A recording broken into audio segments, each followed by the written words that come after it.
Welcome, super coders. Today we are going to help Iron Man to switch on his full power mode. Means, all his arc lights will glow together, just like when he's ready to blast off into the sky.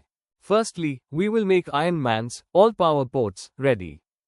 So, let us understand the connectivity of each port with Iron Man's arc, step by step.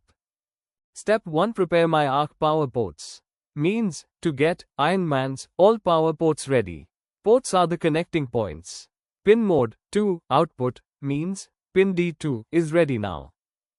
Pin mode 8 output means pin D8 is ready to radiate arc LED1. Pin mode 10 output means pin D10 is ready to radiate arc LED3.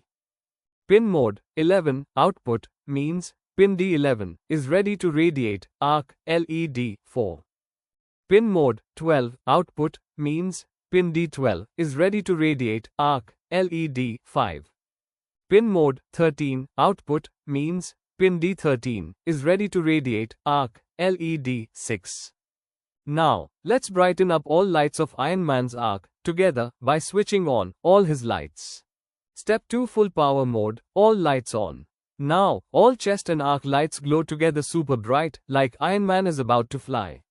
digitalWrite 2 high, 2 on LED2, digitalWrite 8 high, 2 on LED1, digitalWrite 10 high, 2 on LED3, digitalWrite 11 high, 2 on LED4, digitalWrite 12 high, 2 on LED5, digitalWrite 13 high, 2 on LED6. This will make LED on for infinite time. Arc will glow fully. That's it. You just helped Iron Man turn on all his arc lights together. Amazing work, super coders. Keep shining bright and keep coding, because every superhero needs a smart engineer like you.